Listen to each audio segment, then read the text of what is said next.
ప్రతి వంశములో నుండి ప్రజలలో నుండి ఆయా భాషలు మాట్లాడు వారిలో నుండి వచ్చి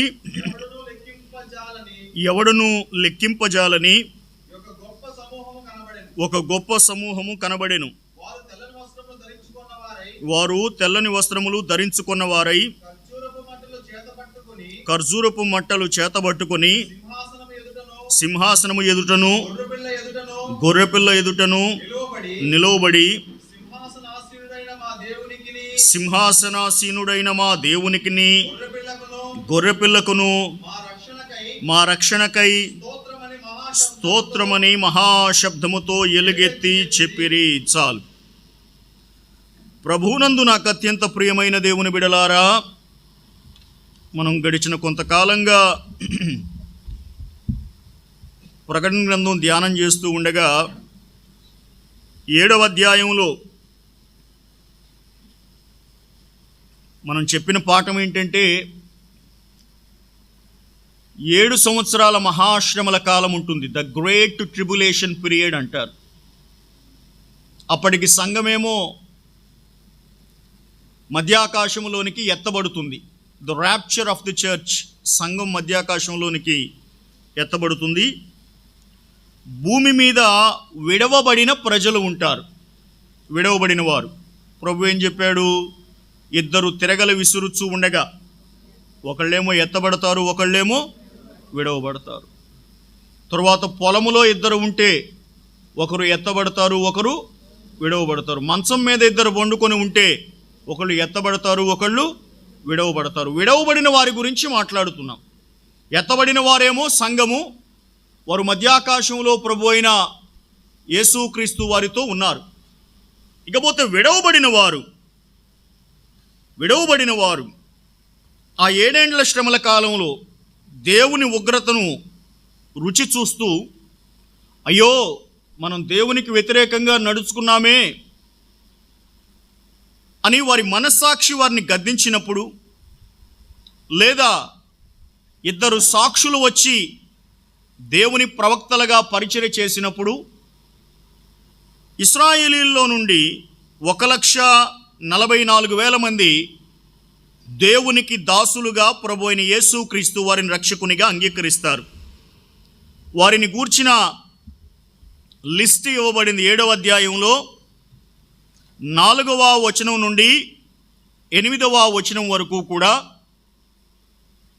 ఇశ్రాయేలీల గోత్రములలో నుండి, ఒక్కొక్క గోత్రములో నుండి 12,000 మంది దేవుని ముద్ర పొందినటువంటి దాసులు, అనగా ప్రభు అయిన యేసుక్రీస్తు వారిని రక్షకునిగా అంగీకరించిన దాసులు ఉన్నారు.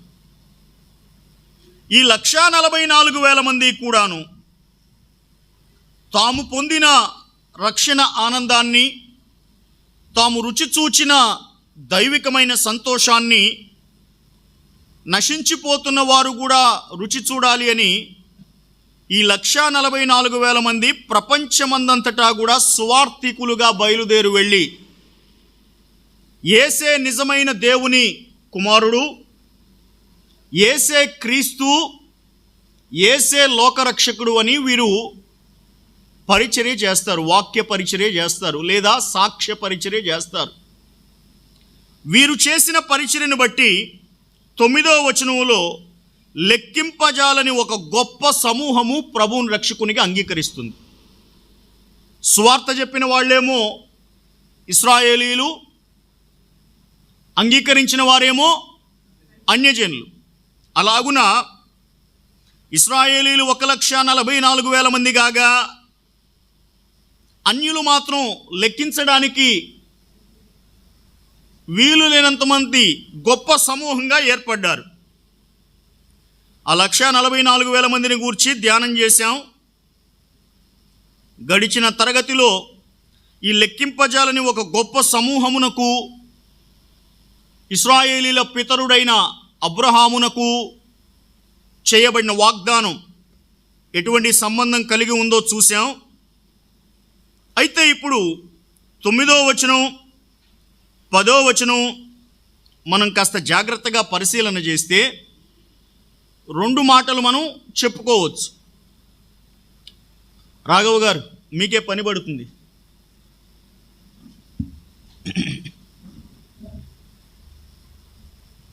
అపియరెన్స్ అంటే ఏమిటి తెలుగులో? కనబడే విధానం. పైన లెక్కింపజాలని గొప్ప సమూహం అని రాయండి సార్. తలకట్టు మధ్యలో రాయండి. లెక్కింపజాలని గొప్ప సమూహము.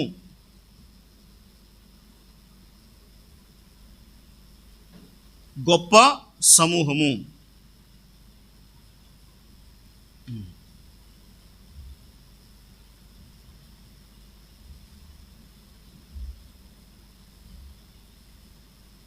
లెక్కింపజాలని గొప్ప సమూహము.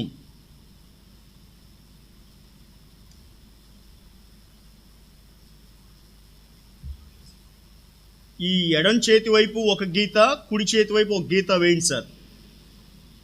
లేదా ఒక అడ్డగీత వేయండి. బారికి చెప్తాను, అడ్డగీత ఒకటి వేయండి. దానికి కిందకు ఒకటి వేయండి. ఆ చివర ఒకటి, ఈ చివర ఒకటి. ఆ చివర ఒకటి, ఈ చివర ఒకటి వేయండి. అంతే. అక్కడ కాదు రైట్. చిన్నగా ఓ బెత్తడి మందా, నేను బెత్తడి బారికి రైట్. చాలు. యారో మార్క్ కిందకి, దానికి కూడా రైట్. ఆ లెక్కింపజాలన్న దగ్గర నుంచి కూడా ఒక నిలువు గీత వేయండి కిందకి, పైన దాని మధ్యలో, దాని పైకి రైట్. ఇది ఇక్కడ కనబడే విధానం అని రాయండి. కనబడే విధానం.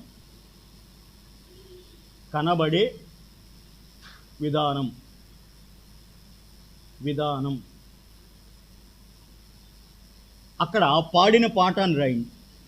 పాడిన పాట.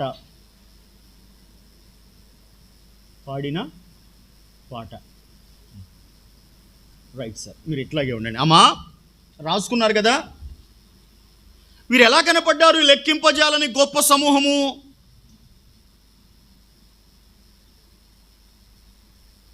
ఎలా కనపడ్డారు? ఎక్కడెక్కడి నుండి వచ్చారని అడగట్లేదు, ఎలా కనపడ్డారు? ఒకటి, తెల్లని వస్త్రములు ధరించుకున్నవారు. ఒకటి అని ఇంకేసి దాని కింద తెల్లని వస్త్రములు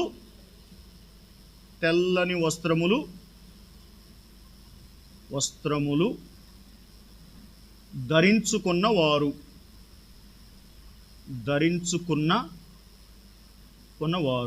రైట్. రెండవది, ఖర్జూరపు మట్టలు చేతబట్టుకున్నవారు. ఖర్జూరపు మట్టలు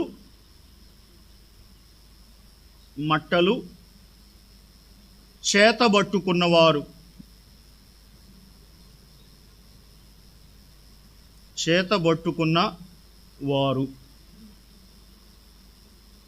రైట్. మూడవది, ఎక్కడ నిలవబడ్డారు?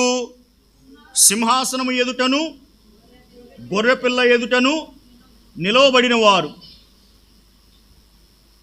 సింహాసనం ఎదుట, గొర్రెపిల్ల ఎదుట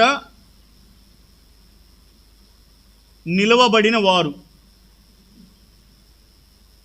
ఇది వాళ్ళు కనబడిన విధానం. అయితే ఇప్పుడు వాళ్ళు పాడిన పాట ఏమిటి? దేనిని గురించి పాడారు పాట? రక్షణకై స్తోత్రము, లేదా రక్షణను గురించి పాడిన పాట. రక్షణను గూర్చి పాడిన పాట. Okay sir.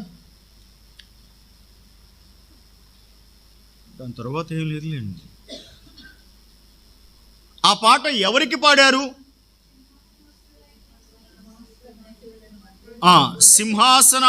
దేవునికి, గొర్రెపిల్లకని రాయండి. దేవునికి, గొర్రెపిల్లకి.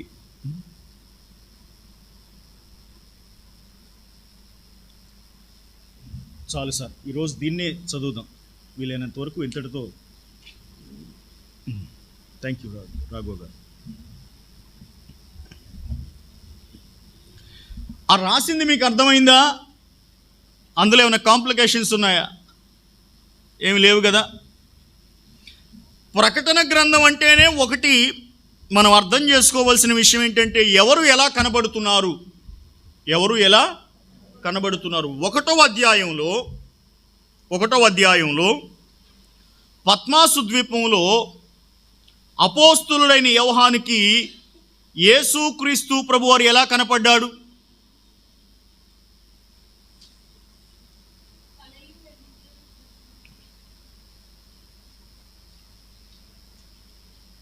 పదమూడవ వచనం చదివితే మనుష్య కుమారుని పోలిన ఒకడిగా కనపడ్డాడు. మనుష్య కుమారునిగా పోలిన ఒకడిగా కనపడ్డాడు. ఆ వర్ణన అంతా కూడాను 16వ వచనం దాకా ఉంటుంది. 13వ వచనం నుండి 16వ వచనం దాకా.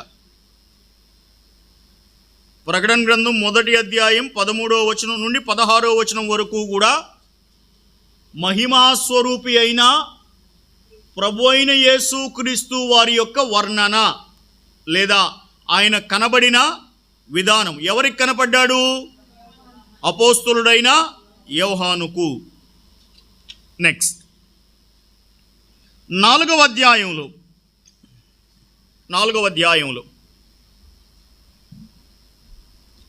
2-3 వచనాలు చదివితే సింహాసనమందు ఆసీనుడై ఉన్న ఒకడు కనపడ్డాడు. తండ్రి అయిన దేవుడు ఎలా కనపడ్డాడు? సూర్యకాంత పద్మరాగములను పోలిన వానిగా కనపడ్డాడు. దాకా 1వ అధ్యాయంలో యేసుక్రీస్తు ప్రభువారు ఎలా కనపడ్డాడు? మనుష్య కుమారుని పోలిన యొకనిగా కనపడ్డాడు. ఇప్పుడు తండ్రి అయిన దేవుడు ఎలా కనిపిస్తూ ఉన్నాడు? సూర్యకాంత పద్మరాగములను పోలిన వానిగా కనిపిస్తూ ఉన్నాడు.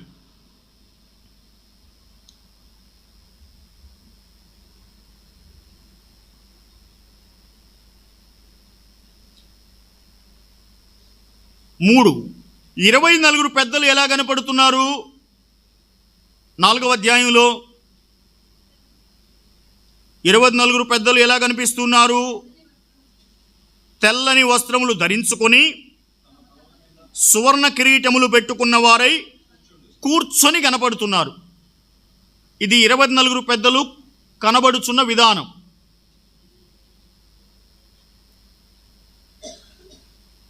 నాలుగవదిగా 4 జీవులు ఎలా కనపడుతున్నారు? 4 జీవులు ఎలా కనిపిస్తున్నారు? సింహముఖము, దూడముఖము, మనుష్య ముఖము, పక్షిరాజు యొక్క ముఖము. ఇప్పటికి ఎన్ని గుంపులైనాయి? 4 గుంపులైనవి. 5వ అధ్యాయంలో యేసుక్రీస్తు ప్రభువారు ఎలా కనిపిస్తున్నాడు?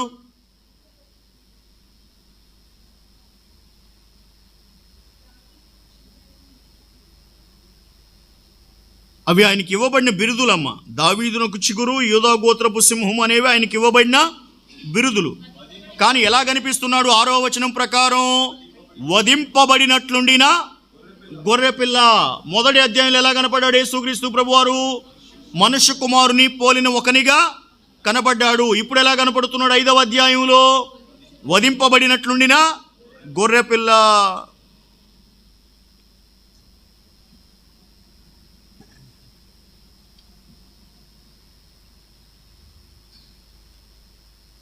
ఇకపోతే 6వ అధ్యాయంలో 7 ఏండ్ల శ్రమల కాలంలో వచ్చేవాళ్ళు 4 గుర్రాలు ఎక్కువ వచ్చారని చెప్పాను కదా, దాని జోలికి నేను వెళ్ళడం లేదు. 7వ అధ్యాయానికి రండి. ఇప్పుడు 7వ అధ్యాయంలో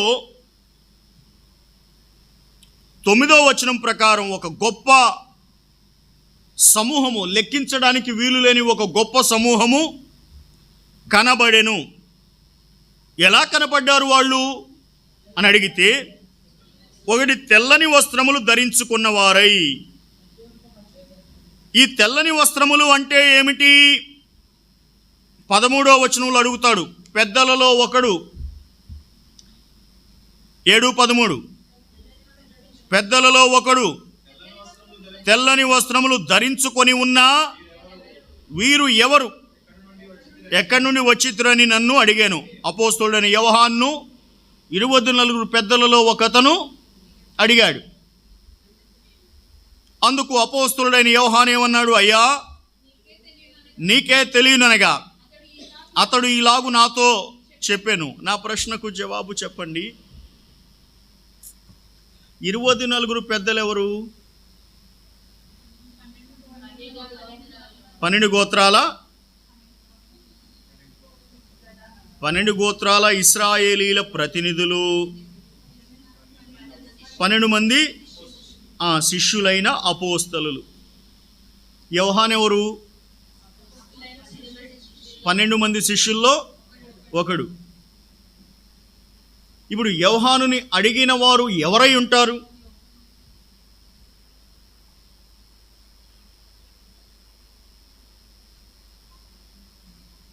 పెద్దలలో ఒకడు. వాస్తవానికి ఇది దర్శనం. ఎన్నో దర్శనం ఇది? ఎన్ని దర్శనాలు చెప్పాను? మొదటి దర్శనం ఎక్కడి నుండి ఎక్కడి దాకా మర్చిపోయారా? లేదు, మొదటి అధ్యాయంలో 10వ వచనం నుండి 3వ అధ్యాయం 22వ వచనం వరకు ఉన్నది మొదటి దర్శనం. రెండో దర్శనం ఏది? 4వ అధ్యాయం మొదటి వచనం నుండి 6వ అధ్యాయం 17వ వచనం వరకు ఉన్నది రెండవ దర్శనం. మూడో దర్శనం ఏది? 7వ అధ్యాయం మొదటి వచనం నుండి 7వ అధ్యాయం 8వ వచనం వరకు ఉన్నది మూడవ దర్శనం. 4వ దర్శనం ఏది? 7వ అధ్యాయం 9వ వచనం దగ్గర ప్రారంభమైంది. ఈ దర్శనంలో 24 పెద్దల్లో తాను కూడా ఒకడిని అని చూసుకుంటున్నాడు. ఎవరు? అపోస్తలుడైన యోహాను. ఇతను శరీరంలో ఉన్నాడు. ఎవరు? అపోస్తలుడైన యోహాను. మిగిలిన వారందరూ 12 మంది అపోస్తలులలో ఆఖరిగా చనిపోయిన వారెవరు? అపోస్తలుడైన యోహాను. మిగిలిన వాళ్ళందరూ ఏమయ్యారు? అక్కడికి వెళ్ళిపోయారు. దైవికమైన విషయాలు, దేవుణ్ణి గూర్చిన విషయాలు మరణించి ప్రభువు దగ్గరకు వెళ్ళిన ఆత్మలకు ఎక్కువ తెలుస్తాయా, శరీరంలో ఉన్న భక్తులకు ఎక్కువ తెలుస్తాయా?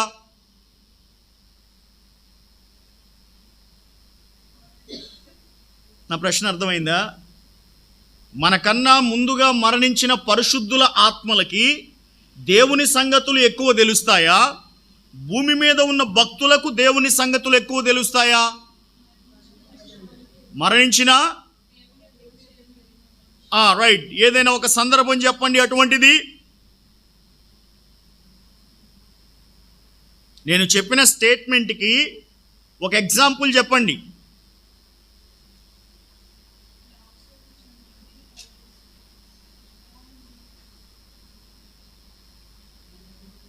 అమ్మా, ధనవంతుడు, బీద లాజరు. ఇంకా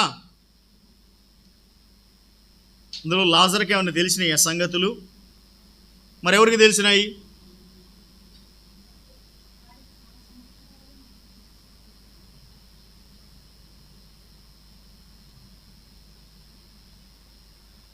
ఇంకెవరు లేరా సార్?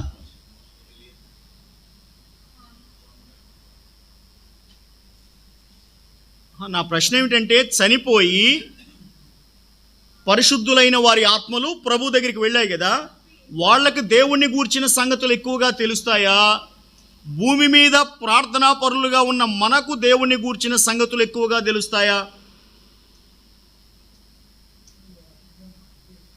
ఒక రకంగా మనకే ఎక్కువ తెలుస్తాయి.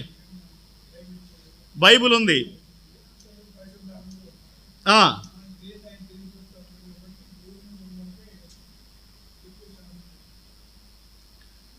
రైట్. మీరు చెప్పిన స్టేట్మెంట్ని కాసేపు మనం ఎవాల్యుయేట్ చేస్తే 2వ కొరింథీ పత్రికలో 12వ అధ్యాయంలో నాకు తెలిసిన ఒక మనుషుడు 14 సంవత్సరముల క్రితం 3వ ఆకాశమునకు కొనిపోబడెను. అతడు శరీరముతో కొనిపోబడెను నేను ఎరుగను, శరీరము లేక కొనిపోబడెను నేను ఎరుగను. అది దేవునికే తెలియను అని తాను పరదేశులో ప్రవేశించిన తరువాత ఏం విన్నాడు? వచింపశక్యము గాని మాటలు విన్నాడు. ఆ మాటలు మనుషుడు పలుకకూడదు. ఇటువంటి మాటలు పౌలు శరీరముతో భూమి మీద ఉన్నప్పుడు ఎప్పుడైనా విన్నాడా? ఏమా? వినలేదు. ఎక్కడికి వెళ్ళినప్పుడు విన్నాడు? మూడవ ఆకాశములోనికి, పరదేశంలోనికి వెళ్ళినప్పుడు విన్నాడు. రెండవది, మీరు ఇందాక చెప్పిన జవాబు కరెక్ట్. ఏది? ధనవంతుడు బీదలాజరు జవాబు కరెక్టే, కానీ అక్కడ ధనవంతుడికి దేవుని విషయాలు తెలియవు. లాజరు కూడా అక్కడ ఏమీ నోరు విప్పి చెప్పలేదు దేవుని విషయాలు. నా ప్రశ్నకు జవాబు చెప్పండి. అసలు లాజరు భక్తిపరుడా? బీద లాజరు భక్తిపరుడా? బీద లాజరులో ఉన్న దైవికమైన సంగతి ఏమిటి? ఎంత బాధ అనుభవించినా కానీ సృష్టికర్తను నిందించలేదు యోబుకులాగా. అది ఒక్కటి మెచ్చుకోదగిన గుణం. అంతేనా? వాని కురుపులు కుక్కలు వచ్చి నాకేను, అయినా కానీ నిశ్శబ్దమే. అంతేగా? ఏమైనా దేవుణ్ణి నిందించాడా? కురుపులు కుక్కలు వచ్చి నాకినాయంటే అది ఏ రోగం అయి ఉండాలి?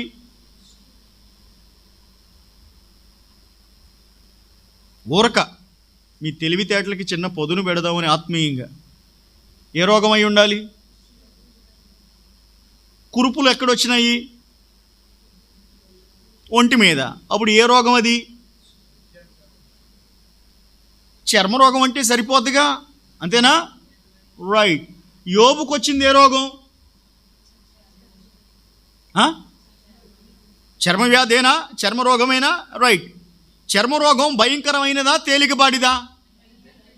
లోపల కనిపడకుండా వచ్చే రోగాలన్నీ మనం దాచుకోవచ్చు, వైద్యం చేసుకోవచ్చు, అంతేనా? కానీ చర్మానికి వచ్చేది కనపడితే, జనాలకు కనపడితే వచ్చిన రోగం కన్నా ఇన్సల్ట్తోనే సగం చేస్తాం, అంతేనా? ఇప్పుడు ఇదే బాధ ఎవరికి వచ్చింది? యోబుకు వచ్చింది. యోబు ఎన్నడూ కూడా దేవుణ్ణి దూషించలేదు. బీదలాజరు శ్రమల విషయంలో దేవుణ్ణి, సృష్టికర్తను ఎన్నడూ నిందించలేదు. విశ్వాసులు నేర్చుకోవాల్సిన పాఠం ఇది. బాధలు వస్తాయి, కష్టాలు వస్తాయి. దేవుడు ఏమన్నాడు? నన్ను నమ్ముకోండి, నేను మిమ్మల్ని గులాబీ పూల మీద మెత్తగా నడిపిస్తానని చెప్పాడా? కరకురాళ్ల మార్గంలో నడిపిస్తాను, ముళ్ళ కంపల మధ్యలో గుండా నడిపిస్తాను. అయినా కానీ ఆ శ్రమల మధ్యలో వెళుతున్నప్పుడు నా కృప నీకు చాలు అని ధైర్యం చెప్పి నడిపిస్తాడు. అవి లేకుండా చేయడు. మనకొచ్చిన సమస్య ఏంటి? అసలు యొద్దు ప్రభువా, మాకంతా మెత్తగా ఉండాలి, మమ్మల్ని ప్రశాంతంగా నడిపించు. పెద్ద ఆయన కీర్తన రాశాడుగా, పచ్చిక గల చోట్ల నన్ను, శాంతకరమైన జలముల యొద్ద నన్ను. మరి అట్టాగే సాగిందా దావీదు భక్తుడికి? పాట పాడినంత తేలిగ్గా సాగిందా? తరమబడ్డాడు, సౌలు తరిమాడు, అబ్షాలోము తరిమాడు, పిచ్చోళ్లాగా యాక్టింగ్ చేశాడు, అంతేనా? ఆయన పడ్డ బాధలు సామాన్యమైనవి కాదు. కాకపోతే అప్పుడప్పుడు కొంచెం ఫ్రస్ట్రేషన్కి గురై నా దేవా నన్నేలా. ఏది యేసు ప్రభు చెప్పిన మాట కాదు, అది 22వ కీర్తనలో ఉంటుంది. దేవా, ఎన్నాళ్ల వరకు నీవు మౌనముగా ఉండెదవు? యెహోవా లేచునుగాక, ఆయన శత్రువులందరూ పూర్తి చేయండరా. అవి కూడా నన్నే చెప్పుకోమంటారు. ఇవన్నీ బాధలు. సో పాఠం ఏంటంటే, బాధ అనుభవించాడు లాజరు, మరణించాడు. అతని ఆత్మను వచ్చి దేవదూతలు పరదేశుకు తీసుకుని వెళ్ళారు. పరదేశులో ఎక్కడున్నాడు? అబ్రహాము రొమ్మున ఆనుకొని ఉన్నాడు. ధనవంతుడు చనిపోయాడు. అతని ఆత్మను దయ్యాలు వచ్చి పాతాళానికి తీసుకొని పోయాయి. అతడు ఎవరి రొమ్మున ఆనుకున్నాడు?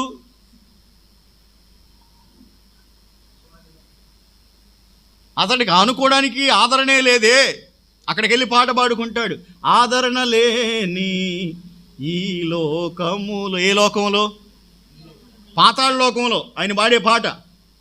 ఆదరణ లేని ఈ పాతాళ లోకంలో ఒక్కడు నా దగ్గరికి వచ్చి వాలిపో, నా గుండెల మీద తల పెట్టుకొని అడుగుతాడా? పాతాళంలో అడగడు. ఎందుకని? అక్కడ ఆదరించేవారు ఎవరు ఉండరు. వెళ్ళిన ప్రతి ఒక్కడు బాధ అనుభవించాల్సిందే. ఏడవడం, పండ్లు కొరకడం. అక్కడ విచిత్రమైన సంగతి ఏంటో చెప్పనా మీకు? అగ్ని ఆరదు. అగ్ని అంటే ఏమిటి?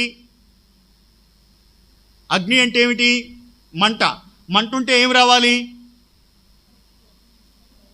పొగ. వేడి. ఇంకా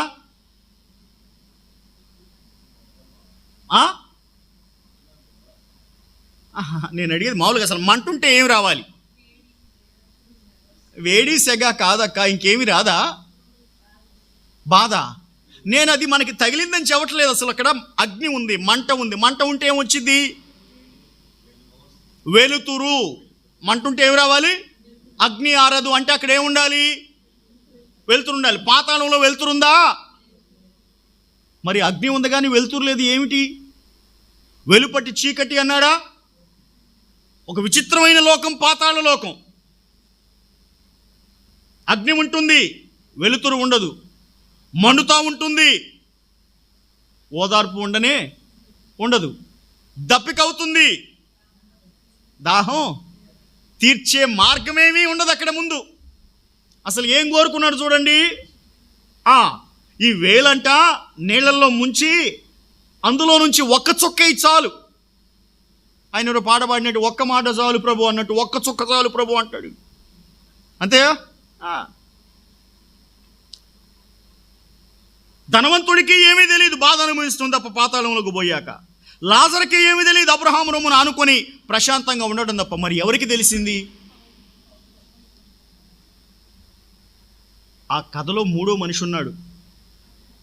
ఏ కథలో? ధనవంతుడు బీద లాజరు కథలో మూడో మనిషి ఎవరు? అబ్రహాము రొమ్ము అన్నారా? అబ్రహాము ఉన్నాడా? ఇప్పుడు అబ్రహాము ఏమంటున్నాడు?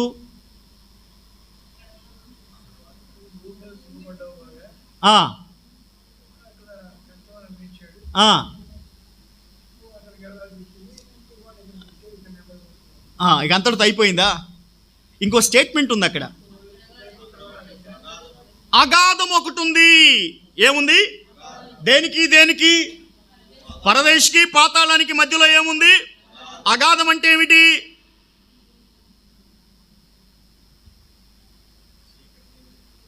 రెండు వేరు లోకాలు కదా. ఈ వేరు లోకాల మధ్యలో అటు వాళ్ళు ఇటు వాళ్ళు అటు పోవడానికి వంతెనేమీ లేదు. మధ్యలో ఒక గ్యాప్, ఒక శూన్యం, కయోస్ ఉంది. ఈ విషయం ఎట్లా తెలిసింది? అబ్రహామా, నీకు భూమి మీద ఉన్నప్పుడు తెలిసిందా? నువ్వు పరదేశంలోనికి పోయాక తెలిసిందా? పరదేశంలోనికి పోయాకే తెలిసింది. ఇదో పెద్ద పాట ఉంది దీని గురించి చెప్తే. అసలు అబ్రహాం జీవితం ఎంత బాగుంటుందంటే, ఈ ప్రకటన గ్రంథం దారి తప్పుతాని భయం, లేకపోతే కాసేపు చెప్పేవాడిని.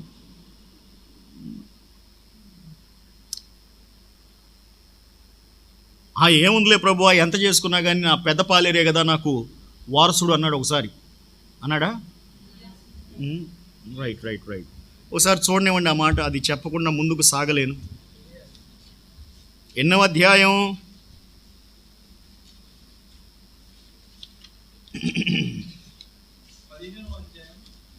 15వ అధ్యాయం అన్నాడు కదా. రైట్ అన్న, వినండి. అన్న తర్వాత దేవుడు ఆయనకి పెద్ద వాగ్దానం చేశాడు. వాగ్దానం చేస్తే ఈయన మళ్ళీ ప్రశ్నించాడు. ప్రభు అయిన యెహోవా, నేను దీన్ని స్వతంత్రించుకునేదనని నాకెట్లు తెలియను. అంటే నువ్వు చెప్పిన వాగ్దానం నెరవేరుతుందని నాకు రుజువేమిటి? ఏమిటి రుజువు అని అడిగితే ఏం చెప్పాడు ఆయన? అనగా దేవుడు ఏం చెప్పాడు? 3 సంవత్సరాల పెయ్య అంటే ఆ దూడ, 3 సంవత్సరాల దూడ, 3 సంవత్సరాల మేక, 3 సంవత్సరాల పొటేలు, ఒక తెల్లని గువ్వ, ఒక పావుర పిల్ల నా ఎద్దుకు తెమ్మని చెప్పాడు. మొత్తం ఎన్ని చెప్పాడు?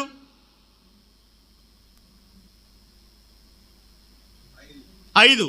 మొదటిది పెయ్య, రెండోది మేక, మూడోది పొట్టేలు 4వది, తెల్లని గువ్వ 5వది, పావురం తెమ్మన్నాడు. తెచ్చాడా? తెచ్చిన తర్వాత పక్షులైన తెల్ల గువ్వను పావుర పిల్లను ఖండించకుండా అట్లాగే ఉంచాడు. కానీ పెయ్యను ఖండించాడు. పెయ్య అంటే దూడను మధ్యకు నరికాడు. ఏ మధ్యకి? హారిజాంటల్ గానా వర్టికల్ గానా?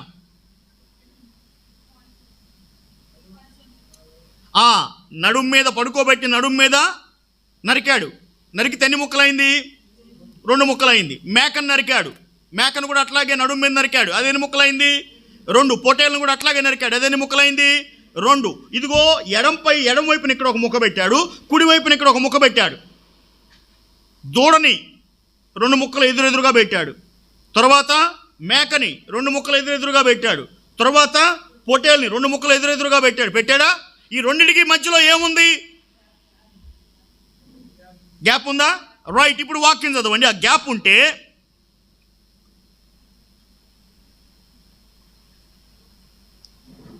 పన్నెండవ వచనం ప్రకారం ప్రొద్దు గురుంకబోయినప్పుడు అబ్రాహామునకు గాఢ నిద్ర పట్టింది. ఇక్కడ ఒక విషయం చూడండి, ఇది కదిలిస్తే ఇట్లాగే పోదు వెనక్కి. గాఢ నిద్ర పట్టినప్పుడు దేవుడి కార్యాలు ఏం చేశాడు? ఇంకా గాఢ నిద్ర పట్టినప్పుడు దేవుడు చేసిన కార్యాలు ఏమిటి?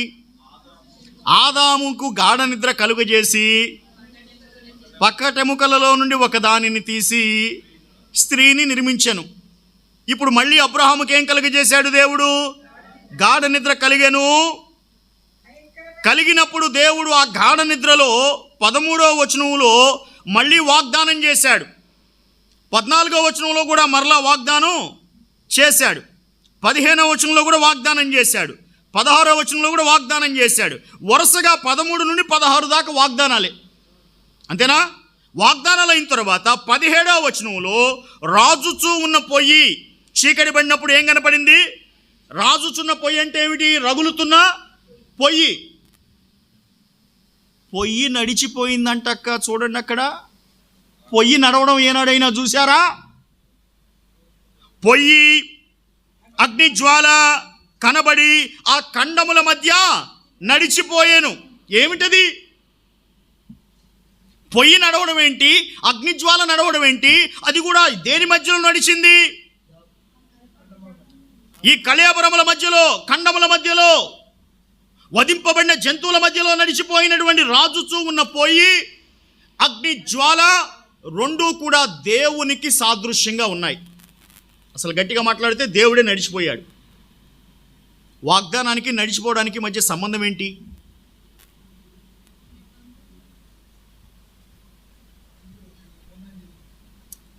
మీకు అర్థం కావడానికి చెప్తాను కాసేపు. రాజులు పూర్వకాలంలో యుద్ధాలు చేసేవాళ్ళు కదా. రైట్. మీరు పెద్ద రాజు, నేను చిన్న రాజు. నా మీద యుద్ధానికి వచ్చారు మీరు. నేను ఓడిపోయాను. అప్పుడు మీ దగ్గర 2 ఆప్షన్స్ ఉంటాయి. ఒకటి, నన్ను చెరగా పట్టుకొని పోవచ్చు, నా రాజ్యం మొత్తం కూడా మీరు ఆక్రమించుకొని పరిపాలన చేయొచ్చు. అలా కాకుండా ఇంత రాజ్యాన్ని నేను అర్థం చేసుకొని పరిపాలన చేయడానికి నాకంత టైం లేదు, చాలా రాజ్యాలు నా దగ్గర ఉన్నాయి కనుక అబ్బాయి నువ్వే పరిపాలన చేసుకో, కానీ నాకు నెలకి ఇంత కప్పం గట్టు అని చెప్పాడు. కప్పం అంటే ఏమిటి? పన్ను గట్టు అన్నాడు. ఈ పన్ను కట్టించుకునే రాజునేమంటారు? కట్టే రాజునేమంటారు? సామంతరాజు కట్టేవాడు, కట్టించుకునేవాడు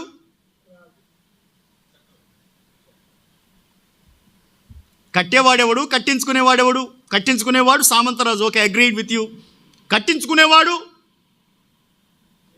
కట్టించుకునేవాడిని సార్వభౌమరాజు అంటారు. సార్వభౌమ. అప్పుడప్పుడు రాజులను ఏమని పొగుడుతారు? రాజాతి రాజా, సార్వభౌమ, రాజ సార్వభౌమ, రాజమార్తాండ, బాగానే ఉన్నాయి. ఈ సార్వభౌమ రాజు అనేవాడు పెద్దోడు, అంతేనా? ఈ సామంతరాజు అనేవాడు చిన్నోడు. ఇప్పుడు పూర్వకాలంలో ఏదైనా ఒక మాట ఇవ్వాల్సి వస్తే, ప్రమాణం చేయాల్సి వస్తే వాళ్ళ దగ్గర ఉన్న పద్ధతి ఇది. జంతువులు తీసురా, దూడను తీసుకొచ్చి 2 కళేబరాలు కట్టు, అంటే నరికి 2 ముక్కలు చేసి పక్కన పెట్టు, తర్వాత పొటేలు, తర్వాత మేక, ఈ వాటిని ఏమంటారు, కళేబరాలే కదా. ఆ కళేబరాలన్నీ కూడా చేసిన తర్వాత మధ్యలో గుండా ప్రమాణం చేయడానికి నడిచిపోవలసిన వాడు సామంతరాజు. ప్రమాణం చేయడానికి నడిచిపోవలసిన వాడు సామంతరాజు. ఏమని ప్రమాణం చేయాలంటే, సార్వభౌమ రాజా, నువ్వు నా మీద గెలిచావు గనక నేను నీకు నెలవారీ పన్ను గడతా, కప్పం గడతా, నీకు లోబడి ఉంటా, నేను రాజుగానే ఉంటా, కానీ నీ అధికారానికి మాత్రం లోబడి ఉంటా. ఒకవేళ నేను కానీ ఎదురు తిరిగినట్లయితే ఈ జంతువులకు జరిగినట్లుగా నాకు కూడా జరుగునుగాక. జంతువులకేం జరిగింది? అవి ఎట్లా ఖండించబడ్డాయో అట్లాగా నేను కూడా ఖండించబడుదునుగాక. ఒకవేళ నువ్వు నన్నప్పుడు చంపినా కానీ ఆ దోషం నీ మీద ఉండకూడదుగాక అని ముందుగా ప్రమాణం చేసేవాడు సామంతరాజు. అయితే ఇక్కడ చిన్నోడెవడు, పెద్దోడెవడు ఈ కథలో? అబ్రహాము దేవుళ్ళో చిన్నోడెవరు, పెద్దోడెవరు? అబ్రహాము చిన్నోడు, దేవుడు పెద్దోడు. అంటే ఇప్పుడు ఎవరు నడవాలి? అబ్రహాము నడవాలి. ఏమని నడవాలి? దేవుడా, నువ్వు నాకు వాగ్దానం ఇచ్చావు, నీ వాగ్దానాన్ని నేను నమ్ముతున్నాను, ఒకవేళ భవిష్యత్తులో నీ వాగ్దానం నేను అనుమానించినట్లయితే ఈ జంతువులకు జరిగినట్లుగా నాకు కూడా జరగాలి అని అబ్రహాము నడవాలి మధ్యలో. కానీ అబ్రహాము స్థానంలో దేవుడే నడిచాడు. ఏమని? అబ్రహామా, నేను నీకు మాటిస్తున్నా, ఏమి తేడా పడ్డా కానీ నేను ఇచ్చిన మాట నెరవేర్చకపోతే నాకు ఇలాగూ జరగాలి అని చెప్పి దేవుడే దిగి వచ్చి నడిచాడు. ఇది దేవుని ప్రేమ. అయ్యా, చిన్నోడి స్థానంలో ఆయన వచ్చి నిలబడటం ఏంటి? మనకు బదులుగా క్రీస్తు మరణించడం ఏంటి? గ్యాప్ అనేది అబ్రహాముకి చాలా పెద్ద పాఠం. ఇక్కడ ఆ గ్యాప్ను పూడ్చింది ఎవరు? దేవుడే, అంతే కదా? రైట్. ఇప్పుడు పరదేశంలో ఉన్న మాకు, పాతాళంలో ఉన్న మీకు మధ్యలో అగాధం ఉంది, ఈ అగాధాన్ని మాత్రం ఎవరూ పోడ్చలేదు అని ధనవంతుడితో చెప్పింది ఎవరు? అగాధం పోడ్చుతారు అని ఆశపడి ఎదురు చూసింది ఎవరు? అబ్రహాము నా దినము చూచుటకు మిగులా ఆశపడెను. అబ్రహాము నా దినము చూచుటకు మిగులా ఆశపడెను అని ఎవరు చెప్పారు? ప్రభు అయిన యేసుక్రీస్తు వారు. ఈ దినము చూడాలనే కోరిక ఎక్కడ పుట్టింది అబ్రహాముకి? ఈ 15వ అధ్యాయంలో పుట్టింది. 15వ అధ్యాయంలో జరిగిన సంభవాన్ని బట్టి అబ్రహాముకి క్రీస్తును చూడాలనే కోరిక కలిగింది. ఆయన పరదేశునకు పాతాళమునకు మధ్యలో ఉన్న అగాధమును పూడ్చివేసే వంతెన అయి ఉన్నాడు. ప్రభు అయిన యేసుక్రీస్తు వారు. ఇవాళ వంతెనలు కట్టేవాళ్ళు లేరు, గోడలు కట్టేవాళ్ళు ఎక్కువయ్యారు. వంతెనకి గోడకి తేడా ఏంటి? వంతెన కలిపిద్ది, గోడ విడగొట్టిద్ది. అవునా కాదా? అవునా? ఆడవాళ్ళ భాషలో చెప్పాలి అంటే కుట్టేవాళ్ళు లేరు, కత్తిరించేవాళ్ళు ఎక్కువయ్యారు కదా. కుడితే ఏమైద్ది? అతుకైద్ది, జాయింట్ అయింది, అతుకైద్ది, అంతేనా? హత్తుకొను అంటే అతుకును. కత్తిరిస్తే ఏమైద్ది? విడిపోయిద్ది. సో చెప్పండి, ఇప్పుడు వంతెనలు కట్టాలా, గోడలు కట్టాలా? వంతెనలే కట్టాలా? రైట్. ఆ వంతెన కట్టడానికి అడుగు ముందుకు వేసిన వాడు మన ప్రభు అయిన యేసుక్రీస్తు వారు. సేవకులైనా విశ్వాసులైనా వంతెనలు కట్టేవాళ్ళుగా ఉన్నంతకాలం దేవుడు వారిని జ్ఞాపకం చేసుకొని దీవిస్తూనే ఉంటాడు. అయ్యా, రైట్. సరే, పాఠంలోకి రండి. మరణించిన పరిశుద్ధులకి ఎక్కువ దేవునిని గూర్చిన, దేవుని సంగతిని గూర్చిన అవగాహన ఉంటుంది. భూమి మీద మనం శరీరంలో ఉన్నాం గనక అయ్యా, శరీరంలో శరీర నియమం ఒకటి ఉంటుంది. పౌలు చెప్తాడు, శరీర నియమం, పాప నియమం, అంతేనా? దైవ నియమం. ఈ 2 నియమాలు ఎక్కడున్నాయి? నాలోనే ఉన్నాయి. ఎక్కడ చెప్తాడు? రోమాపత్రికలో చెప్తాడు, 7వ అధ్యాయంలో చెప్తాడు. రోమాపత్రిక 7వ అధ్యాయం ప్రకారం దైవ నియమము నాలోనే ఉంది, పాప నియమము కూడా నాలోనే ఉంది. కాబట్టి నేను రెండిటితో పోరాటం చేస్తున్నాను. పొద్దున పూట ఇంట్లో నుంచి బయలుదేరినప్పుడు ఇవాళ బాగా బతకాలి, మంచిగా బతకాలి, దైవికంగా బతకాలని ఆశపడి బయలుదేరుతావు. కానీ రోడ్డు మీదకి వెళ్ళాక, ఆఫీసులోనికి వెళ్ళాక, వ్యాపారంలోనికి వెళ్ళాక సాయంత్రం తిరిగి వచ్చేసరికి నువ్వు బాధపడతావు. అరే చేయకూడదు అనుకున్నా కానీ చేసేసానే ఈ పాపం అనిపించలేదు ఎప్పుడు మీకు? గిల్టీ ఫీలింగ్ ఎప్పుడు రాలేదా? ఎందుకంటే అది పాప నియమానికి దైవ నియమానికి జరుగుతూ ఉన్న పోరాటం. ఈ పోరాటంలో చాలాసార్లు మీరు పాప నియమానికి మద్దతు ప్రకటిస్తే పాప నియమమే గెలుస్తుంది, దైవ నియమానికి లోబడితే దేవుని నియమమే గెలుస్తుంది. అయితే మీరు ఒక్కసారి మరణించి ప్రభువు దగ్గరికి వెళ్ళిన పరిశుద్ధుల జాబితాలో చేరితే మీకు ఈ పోరాటం ఉండదు. ఏ పోరాటం? పాప నియమానికి దైవ నియమానికి మధ్య ఉన్న పోరాటం మీలో ఇక ఉండదు. మీలో అంతా కూడాను దేవుని యొక్క ప్రేమే నిలిచి ఉంటుంది కనుక దేవుని సంగతులు అప్పుడు మీకు పూర్ణంగా అర్థమవుతాయి. భూమి మీద బతికున్నప్పుడు ఎంత బైబిల్ చదివినా కానీ మీకు కొన్ని సందేహాలు ఉంటాయా, ఉండవా? బైబిల్ మొత్తం చదివి నాకు మొత్తం తెలుసు పాస్టర్ గారు అనే వాళ్ళు ఎవరైనా ఉన్నారా? నువ్వు సచ్చేదాకా చదువు, ఇంకా తెలియని విషయాలు చాలా నీకు ఉంటాయి. నేను చెప్తా ఉంటా అప్పుడప్పుడు, సముద్రంలోనికి చెంబు పట్టుకొని పోయి చెంబుతో నీళ్లు తీసుకొని సముద్రం నా చేతిలో ఉంది అనేవాడిని ఏమనాలి? సముద్రం అంతా నా చేతిలో ఉందనేవాడిని ఏమనాలి? అంతేనా? ఇవాళ కూడా అదే పద్ధతి. 4 ప్రసంగాలు నేర్చుకొని బైబిల్ మొత్తం నాకు తెలుసు అనకూడదు, 4 పద్ధతులు నేర్చుకొని సేవ మొత్తం నాకు తెలుసు అనకూడదు. మనకు తెలియంది చాలా ఉంది. ప్రభువా నేర్పించు నాయన. ప్రతిరోజు చేయాల్సిన ప్రార్థన ఏంటి? నేర్పించు నాయన. 200 సార్లు చదివాడు పెద్ద ఆయన జార్జ్ ముల్లర్ గారు బైబిల్ని. కానీ ఏమంటాడు? నేను ఇంకా చాలా కొద్దివాడిని, నేను ఇంకా చాలా కొద్దివాడిని. గంటలు తరబడి ప్రార్థన చేశారు. కానీ ఆ ప్రార్థనా పరులు ఏమంటారు? నేను ఇంకా నేర్చుకోవాల్సిన విషయాలు చాలా ఉన్నాయి అంటారు. అరే రే మనం మాత్రం అంటామా?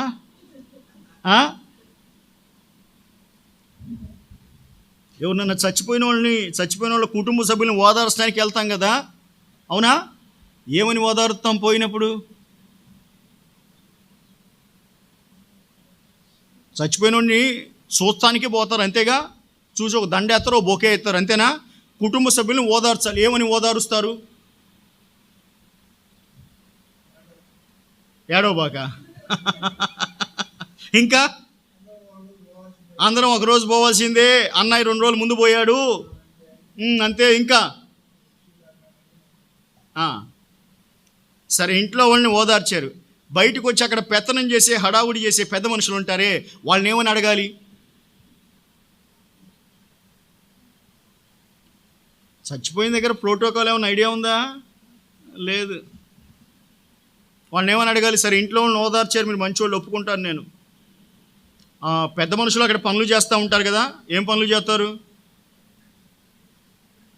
పెట్టి తెచ్చేవాడు పెట్టి తెస్తాడు, భోజనం గురించి అడిగేవాడు భోజనం చేస్తాడు, ఎండాకాలం అయితే మంచినీళ్ళు మధ్య బ్యాట్లు టీ కాఫీలు పెట్టేవాడు పెడతా ఉంటాడా? టెంట్ హౌసోడు, కుర్చీలోడు, బల్లలోడు మొత్తం ఎవడు హడావుడాడు చేస్తూ ఉంటాడు కదా. వీళ్ళందరి దగ్గరికి వెళ్ళి ఏమని అడగాలి? లేదా ఏం పలకరియాలని? అమ్మా ఏం చేస్తున్నావు తెలియదా? చూస్తున్నావుగా కళ్ళతో ఏంది అడుగుతున్నావు అని చెప్పి తిరిగి రెటమతంగా నిన్నే తిడతారమ్మా.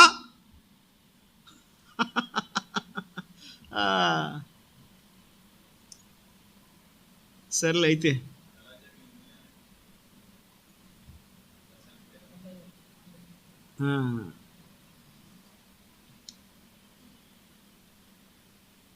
సర్లే, I don't want to jump in to those things.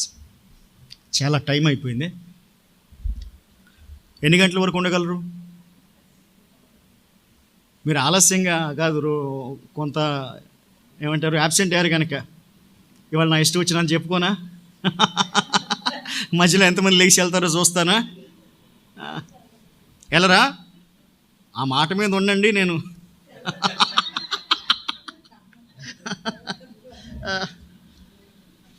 సరే మంచిది. ఇప్పుడు ప్రకటన గ్రంథం 7వ అధ్యాయంలో అయ్యా నీకే తెలియను అనగా ఆ 24 పెద్దలలో ఒకడు నాతో ఇట్లా నేను, వీరు మహాశ్రమల నుండి వచ్చిన వారు. వీరెవరట? మహాశ్రమలు అంటే ఏమిటి? 7 సంవత్సరాల శ్రమల కాలములో నుండి వచ్చిన వారు. మొదటి పాయింట్. ఈ గుంపు ఎక్కడి నుండి వచ్చారు? 7 సంవత్సరాల మహాశ్రమల కాలములో నుండి వచ్చిన వారు. రెండవదిగా, గొర్రెపిల్ల రక్తములో తమ వస్త్రములను ఉదుకుకొని వాటిని తెలుపు చేసుకున్నవారు. వీళ్ళెవరు అంటే అసలు 2 కారణాలు చెప్పాడు. ఒకటేమో 7 ఏండ్ల మహాశ్రమల కాలములో నుండి వచ్చిన వారు. రెండవదేమో గొర్రెపిల్ల రక్తములో తమ వస్త్రాలు ఉదుక్కున్న వాళ్ళు. ఇప్పుడు నా ప్రశ్నకు మీరు జవాబు చెప్పాలి రాసుకున్న తర్వాత.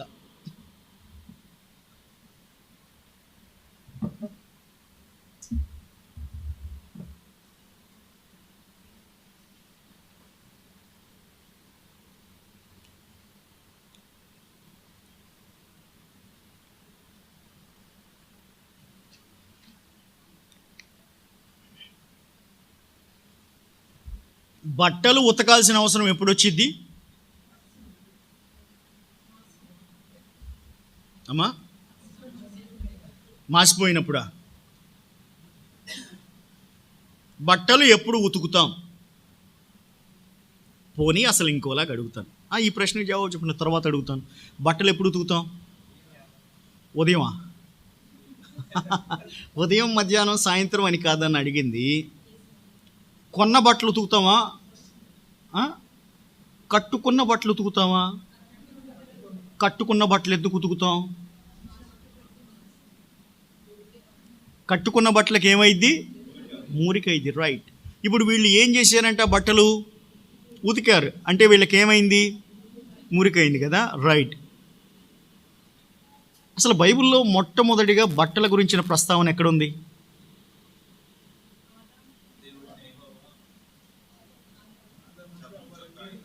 చర్మపు చొక్కాయిల. Right. Let's turn to Genesis chapter 2 verse 25. ఆదామును అతని భార్యయు వారిద్దరూ దిగంబరులుగా నుండిరి. చాలు. ఎలా ఉన్నారట? బట్టలు ఉన్నాయా? బట్టలు లేవా?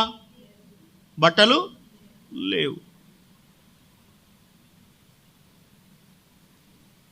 అయితే వారు సిగ్గు ఎరగక ఉండిరి. బట్టలు లేనప్పుడు వాళ్ళకి సిగ్గు ఎందుకని లేదు?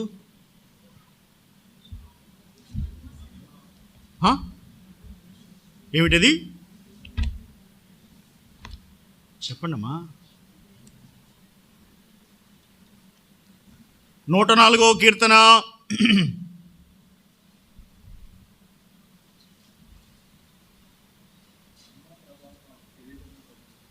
అన్నా 2వ వచనంలో, వస్త్రము వలె వెలుగును నీవు కప్పుకొని ఉన్నావు. దేవుని వస్త్రం ఏమిటి? అంతేనా? వాక్యం అందరూ బాగా చదవండి. అది 2వ వచనం. వస్త్రము వలె వెలుగును నీవు కప్పుకొని ఉన్నావు అంటే దేవుని వస్త్రం ఏమిటి? వెలుగు. ఇప్పుడు యేసుక్రీస్తు ప్రభువు రూపాంతరం కొండ మీదకి వెళ్ళినప్పుడు ఏ అధ్యాయంలో ఉందాక? మత్తయి సువార్త 17 అంటే చదవండి. మత్తయి సువార్త 17వ అధ్యాయం 2వ వచనం చదవండి. 17వ అధ్యాయంలో 2వ వచనం ప్రకారం ఆయన రూపాంతరం పొందగా ఆయన ముఖము సూర్యుని వలె ప్రకాశించెను, ఆయన వస్త్రములు వెలుగు వలె తెల్లని వాయెను. దేని వలె? 104వ కీర్తనలో ఏమన్నాడు? వస్త్రములను వెలుగును వస్త్రముల వలె కప్పుకొని ఉన్నావు. ఇక్కడ యేసుక్రీస్తు ప్రభువు రూపాంతరం పొందినప్పుడు ఆయన వస్త్రాలు ఎలా మారిపోయాయి? వెలుగు వలె మారిపోయాయి. అంటే అసలు వస్త్రాలు ఉన్నా లేకపోయినా కానీ వెలుగు అనేది ఒకటి దైవికమైన కప్పుదల. దైవికమైన కప్పుదల. దేవుడు ఏదెను తోటలో ఆదాముని హవ్వని చేసినప్పుడు ఆ వెలుగుతోనే కప్పాడు. ఆయన మీద ఏ వెలుగైతే వస్త్రంలాగా ఉందో ఆ వెలుగుతోనే ఆయన వారిని కప్పాడు. పాపం చేయకముందు ఆ వెలుగు ఉంది గనక వారికి సిగ్గు తెలియలేదు. పాపం చేసిన తర్వాత వెలుగు వెళ్ళిపోయింది. వారికి వస్త్రములాగా ఉన్న వెలుగు వెళ్ళిపోయింది. ఆ కారణం చేత వారు సిగ్గు ఎరిగిన వారై ఏం ఎరిగిన వారై? సిగ్గు ఎరిగిన వారై, సిగ్గు తెలిసిన వారై. 7వ వచనంలో తాము దిగంబరులమని తెలుసుకున్న వారై అంజూరపు ఆకులు కుట్టి తమకు కచ్చడములు చేసుకొనిరి. కచ్చడాలంటే ఏంటి? ఇస్తరాకులు. ఆకులతో ఇస్తరాకులు కుట్టుకొని ఒంటికి అడ్డం పెట్టుకున్నారు. అంతేనా? నీకు సిగ్గు తెలిసింది కదా, సిగ్గు కప్పుకోవడానికి నువ్వు సొంత ప్రయత్నం చేసావు కదా. ఎవరు?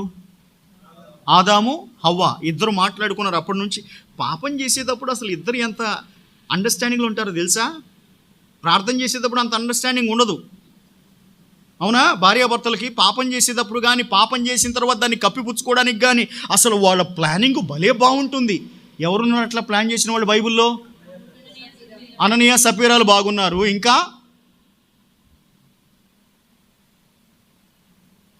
నాబోతును చంపేయాలనుకున్నప్పుడు కోఆర్డినేషన్ బాగుంది. ఎవరికి? ఆహావుకి, యెజెబెలుకి. ఇంకా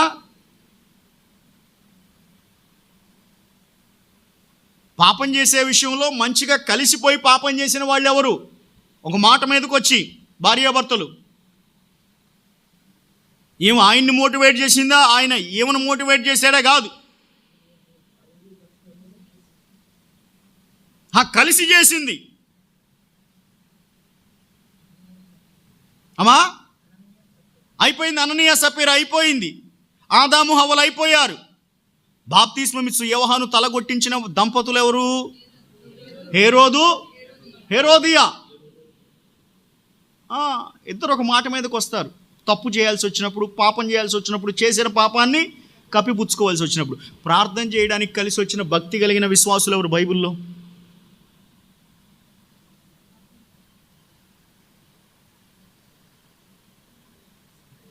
అయ్యా, భక్తి కలిగిన దంపతులు చెప్పండి.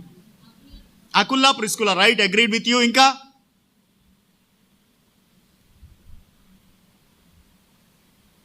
ఏమిటండి?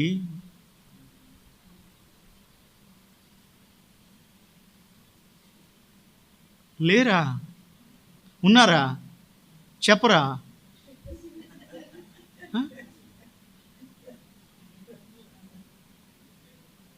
అయ్యా,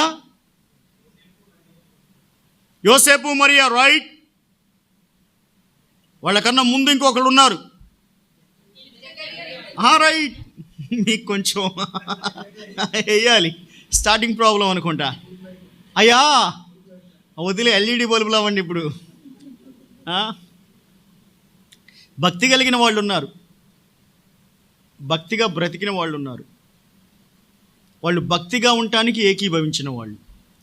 పాపం చేసేవాళ్ళు ఉన్నారు, వాళ్ళు పాపం చేయడానికి, చేసిన పాపాన్ని కప్పిపుచ్చుకోవడానికి ఏకీభవించిన వాళ్ళు. ఇది కాస్త మనం కూడా జాగ్రత్తగా జ్ఞాపకం ఉంచుకోవాల్సిన విషయం. మన దంపతులు, మన భార్యాభర్తలం భక్తిగా ఉండటానికి ఏకీభవిస్తున్నామా, పాపం చేసి కప్పిపుచ్చుకోవడానికి ఏకీభవిస్తున్నామని వారానికి ఒక్కసారైనా పరిశీలన చేసుకోవాలి. ఇప్పుడు ఆదాము హవ్వలు ఇద్దరు కూడా పాపం చేశారు. సాయంకాలం దేవుడు వస్తాడు. వస్తాడా? వస్తాడు. వచ్చేదాకా ఆగాలి. కానీ ఆగలేం.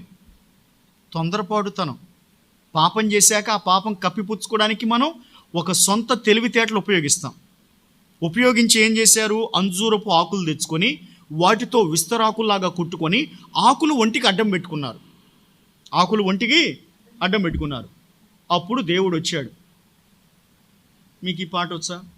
అదామా ఓ అదామా నా ప్రేమానందమా, చక్కని కుమారా నీవెక్కడున్నావు, చక్కని కుమారా నీవెక్కడున్నావు, అదామా ఓ అదామా నా ప్రేమానందమా. ఎవరు రాశారు సార్ అంత దూరము? కోట జక్కయ్య గారని ఐపీసీ పాస్టర్ గారు 1946లోనో ఎప్పుడు రక్షణ పొందాడు. ఆయన రాసిన పాత పాట. ఇది ఎవరికీ రాదు, మీలాంటి కొద్ది మందికి తప్ప. నిజంగా అంజూరపు ఆకులు వీళ్ళు కుట్టుకోవడాన్ని దేనితో పోల్చవచ్చు మనం? ఒక సమస్య పరిష్కారం చేసుకోవడానికి వీళ్ళు దేవుని పైన ఆధారపడ్డారా, తమ సొంత జ్ఞానం పైన ఆధారపడ్డారా? రైట్. దీనినే బైబిలు పరిభాషలో స్వనీతి అని పిలుస్తారు. ఏమని? నీతిమంతులుగా తీర్చబడటానికి ఒకటి దేవుని చేత నీతిమంతులుగా తీర్చబడవచ్చు, రెండోది మనలను మనమే నీతిమంతులను నిర్ధారించుకొని మన ప్రయత్నాలు మనము చేయవచ్చు. మన ప్రయత్నాలను స్వనీతి అంటారు. మన ప్రయత్నాలను ఏమంటారు? స్వనీతి అంటారు. మీలో చెడ్డోళ్ళు ఎంతమంది? నేను అడిగిన ప్రశ్నకి జవాబు చెప్పండి. మీలో చెడ్డోళ్ళు ఎంతమంది? ఒకప్పుడు ఇప్పుడు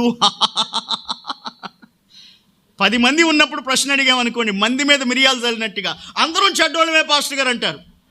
అవునా? ఎందుకు? మందిలో పడి కొట్టుకుపోద్దని చెప్పి. మాస్టర్ గారు నాకు పక్కదానితో పని లేదు, నేను మాత్రం చెడ్డదాన్ని, నేను మాత్రం చెడ్డోడిని గబక్కన ఎవరిని చేయెత్తుతారా? ఎత్తరు. ఎందుకని?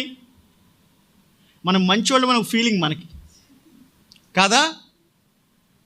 ఎంతో కొంత మంచిదాన్ని, మంచోడని ఫీలింగ్ ఉందా లేదా? దాన్నే స్వనీతి అంటారు. పరిసేడికి ఏ నీతి ఉంది?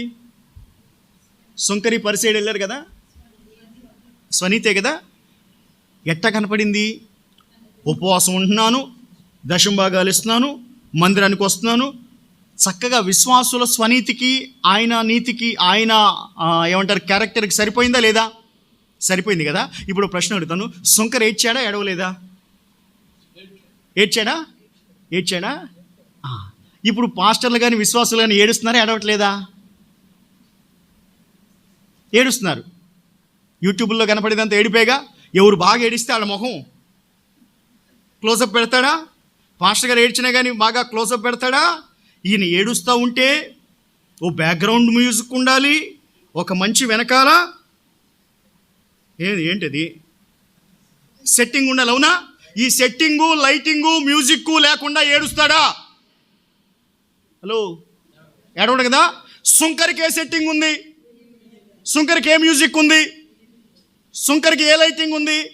ఏమీ లేకుండా ఏడ్చిన సుంకరిది దేవుని నీతి. ఏమీ లేకుండా తనను తాను నీతిమంతుడుగా చూపించుకోవాలనుకున్న పరిసైడిది స్వనీతి.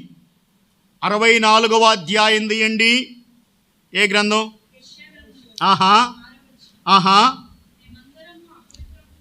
అందరినీ తీసుకొని ఇండక.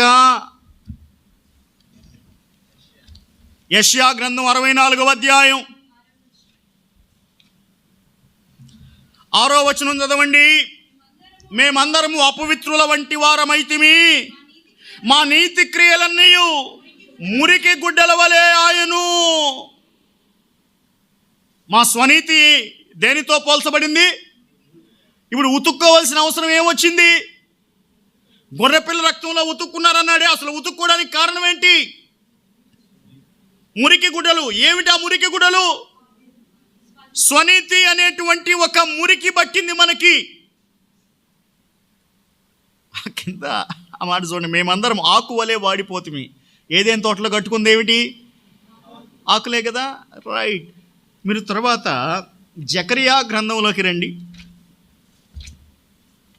జకరియా గ్రంథం 3వ అధ్యాయం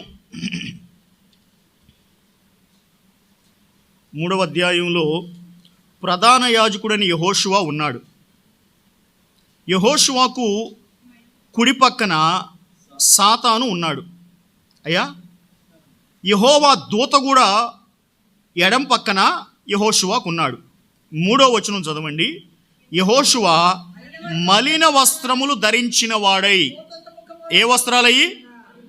ఇందాక 64వ అధ్యాయంలో ఉన్నది ఏ వస్త్రాలు? మురికి గుడ్డలు. ఇప్పుడు ఏ వస్త్రాలు? మలిన వస్త్రాలు. దాని కింద మైల బట్టలు అంటాడు చూడండి. 4వ వచనంలో మైల బట్టలు తీసివేయండి. అసలు ఇతనికి మైలు ఎట్లాగైంది, ఇతనికి మలినం ఎట్లా వచ్చిందంటే కింద జవాబు చెబుతాడు. దోషము. దేనివల్ల? దోషము, పాపము. దోషము, పాపము. దోషము, పాపము చేస్తే బట్టలు ఏమైనట్టు? మలినమైనట్టు, మైలబడ్డట్టు. మనం నీతిమంతులు అనుకుంటే మన బట్టలు ఏమైనట్టు? మురికమైనట్టు. నీతిమంతులు అనుకుంటేనేమో బట్టలు మురికి, దోషము పాపం చేస్తేనేమో బట్టలు మలినము, మైల. రైట్. ఇప్పుడు మురికి బట్టలు, మలినమైపోయిన బట్టలు, మైల బట్టలు, వీటిని గొర్రెపిల్ల రక్తంలో శుద్ధి చేసుకున్నారు గనక లెక్కింపజాలని గొప్ప సమూహముగా మహాశ్రమల కాలంలో వీళ్ళు పోగయ్యారు. ఓకే. వస్త్రాల వరస అని ఒక పెద్ద ప్రసంగం ఉండింది. ఇంత పెద్ద పుస్తకం రాశాను, ప్రింటింగ్ చేయడానికి దొరక్క వదిలేసింది అన్నట్టు బిట్. వస్త్రముల వరస అని. ప్రార్థన చేయండి. మీ ప్రార్థనలు ఆలకించి దేవుడు నాకు ప్రింటింగ్ చేసే అవకాశం ఇచ్చాడు అనుకోండి, మీ అందరికీ తలో పుస్తకం ఊరకనే ఇస్తానే. అసలు ఎక్కడ లేని ఉత్సాహం వచ్చి దొరకనాయంటే. ఇంకొక ప్రశ్న అడుగుతాను మిమ్మల్ని. బైబిల్లో గోనెపట్టు అనే మాట ఉందా? ఉందా? ఆహా. మొట్టమొదటిసారి ఎక్కడ రాశారు దాని గురించి? బైబిల్లో గోనెపట్టు అనే మాట మొట్టమొదటిసారి ఎక్కడ రాశారు? Where is the first mention of sackcloth in the Bible? First mention. I said first mention. పోనీ గోనెపట్టు దేనికి సూచన?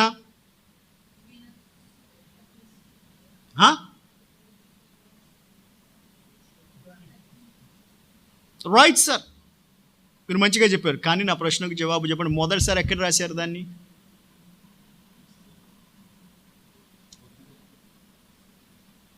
ఆదికాండం 37వ అధ్యాయం. ఇక చెప్పండి. వచనం కూడా నేనే చెప్పాలో మీరు చదివి చెప్తారో? మీ ఆత్మీయ చురుకుదనానికి ఒక పరీక్ష పెడదాం.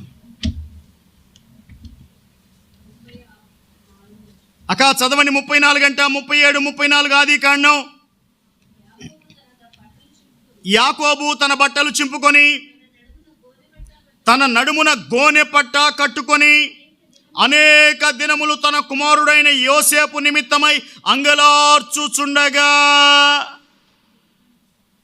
ఇప్పుడు చెప్పండి, గోనెపట్ట దేనికి సాదృశ్యముగానున్నది? ఇక్కడ కలిగిన దుఃఖం ఏమిటి?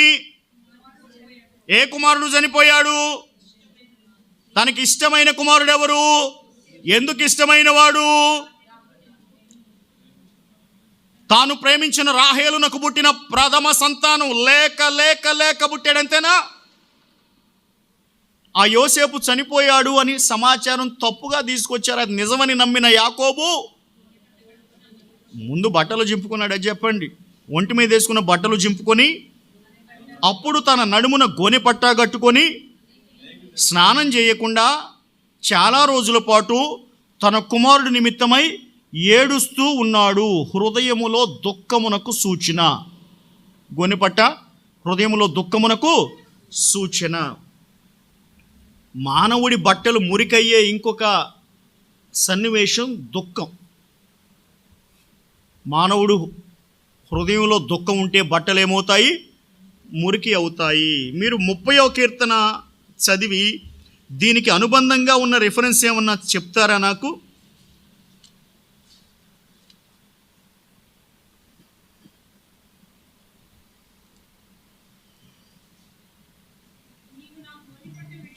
నీవు నా గోనెపట్ట విడిపించి ఎన్నో వచనమక? 12వ వచనం. 30వ కీర్తన 12వ వచనం. గృహ ప్రతిష్టాపన గానము పాడుతూ ఉన్న దావీదు ఎలా ముగించాడు? దేవా, నీవు నా గోనెపట్ట విడిపించావు అంటే దాని అర్థం ఏంటి? నా హృదయ దుఃఖము నుండి నాకు విడుదల కలుగజేసి మరి ఏమిచ్చావు? సంతోష వస్త్రము నాకు ధరింపజేసి ఉన్నావు. గొర్రెపిల్ల రక్తములో ఎవరైతే గోనెపట్టాలు గడుక్కుంటారో వాటిని తొలగించి దేవుడు వారికి సంతోష వస్త్రం దయచేస్తాడు. ఇందాక మురికి అయిన బట్టలు, స్వనీతి వలన మురికి అయిన బట్టలు తర్వాత దోషం చేయడం వల్ల మలినము మైలా పడిన బట్టలు.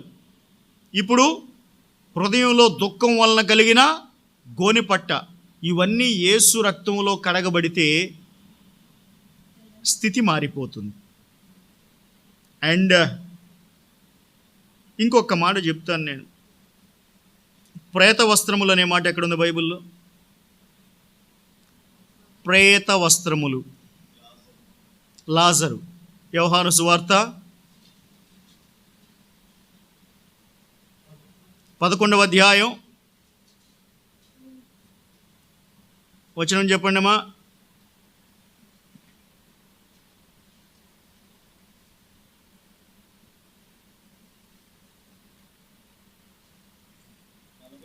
నలభై 44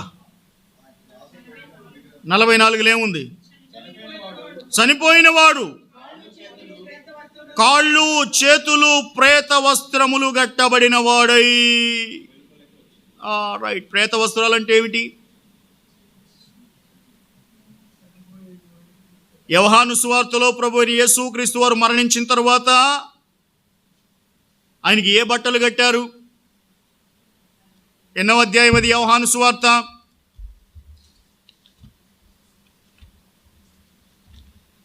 19వ అధ్యాయం 40వ వచనం చదవండి.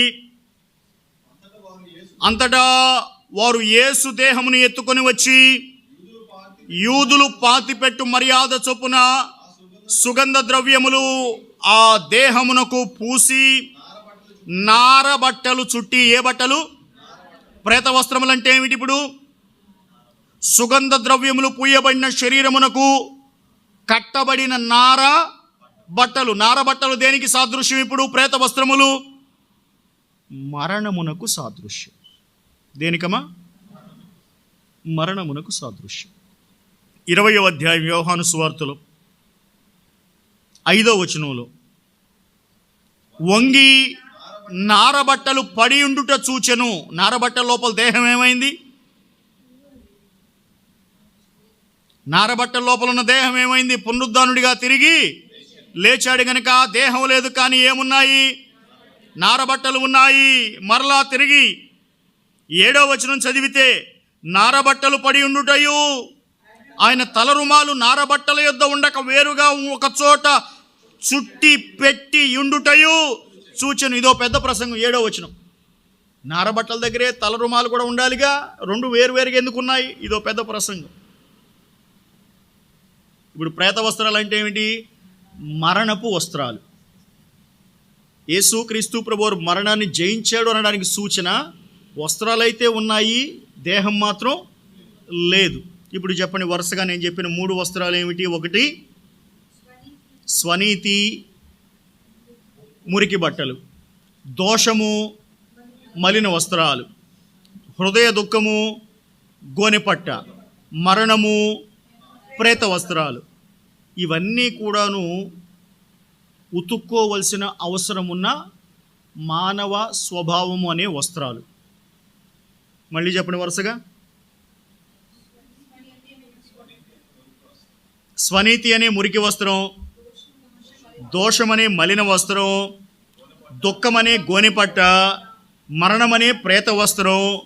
ఈ వస్త్రాలన్నీ కూడా మానవుని స్వభావము, మానవుని యొక్క స్వభావం.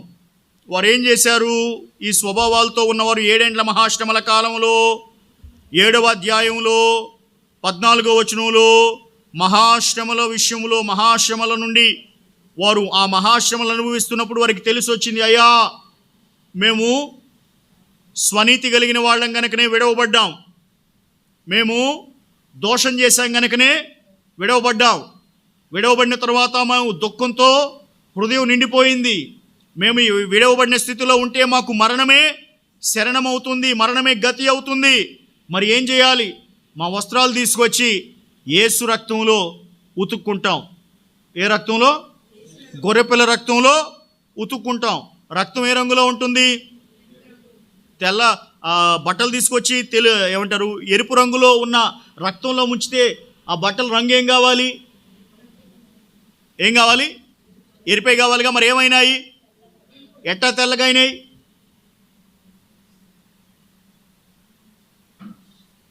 బైబిల్ చదువుతూ ఉంటే ఎంత ఆనందం కలుగుతుందో, ధ్యానం చేసి ఎందుకు ఎలా అని రీజనింగ్ చేస్తే కూడా అంతే ఆనందం కలుగుతుంది. సో పాఠం ఏమిటి? యేసు రక్తంలో కడగబడినప్పుడు నీ రంగు ఏదైనా వాటిని యేసు తెల్లగా మారుస్తాడు. నీకు స్వనీతి ఉన్నా, పాపం చేసేటువంటి వ్యసన అనుభవాలు ఉన్నా, హృదయంలో దుఃఖం నిండిపోయినా, సావు భయం అనే మరణపు అనుభవాలు ఉన్నా, యేసుక్రీస్తు ప్రభు వారి దగ్గరకు వచ్చి ఆయన రక్తములో కడగబడితే యేసు రక్తము ప్రతి పాపం నుండి మనలను పరిశుద్ధులుగా చేస్తుంది, పవిత్రులుగా చేస్తుంది. మన వస్త్రాలు ఏమవుతాయి?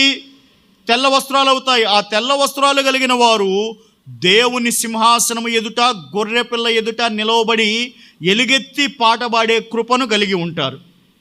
ఆ కారణం చేత మొత్తం మీద సారాంశం ఏమిటంటే, ఈ గుంపు వాళ్ళల్లో మనం 3 రాస్యంగా కనబడే విధానం, అందులో ఒకటే చెప్పా. ఏమిటి? వస్త్రములు. మళ్ళీ వచ్చే వారం కూడా ఇదే వాక్యం ధ్యానం చేస్తాం. అది పూర్తయ్యేదాకా ఈ పాఠం అవదు. ఇప్పటి వరకు చెప్పిన వాటిలో ఎవరికైనా ఏమైనా సందేహం ఉందా?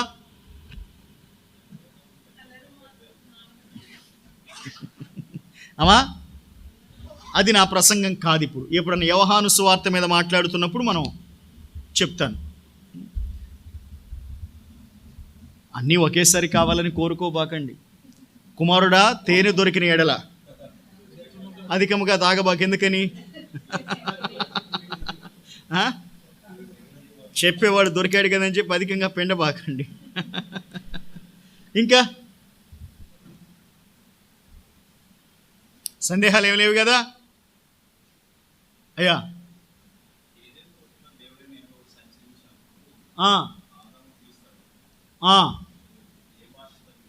దేవుడి భాష.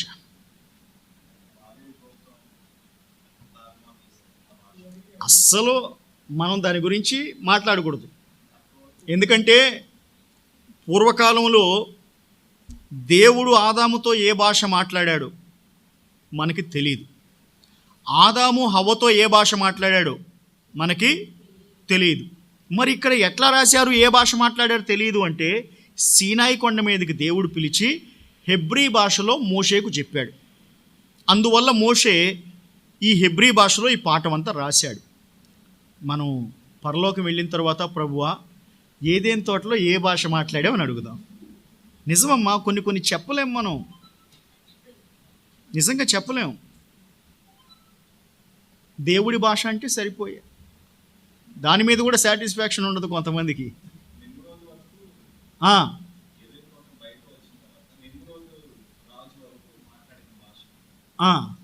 అదంతా కూడాను ఒక సెట్ సార్.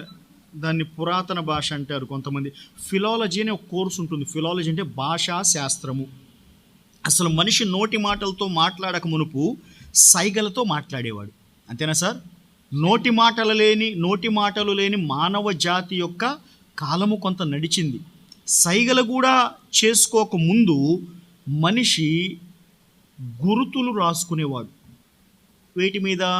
ఇసుక మీద, లేకపోతే ఆకుల మీద, లేకపోతే బండల మీద, చచ్చిపోయిన జంతువుల ఎముకల మీద, చచ్చిపోయిన జంతువుల చర్మాల మీద రాసుకునేవాడు. ఆ గుర్తుల మూలాన కమ్యూనికేషన్ జరిగేది. భాష ఎప్పుడు వచ్చింది అని అడిగితే, మీరు చెప్పినట్టుగా 10వ అధ్యాయం 11వ అధ్యాయంలో భాష వచ్చింది. అప్పుడు దాకా ఉన్నదాన్ని ప్రిమిటివ్ హిస్టరీ అంటారు.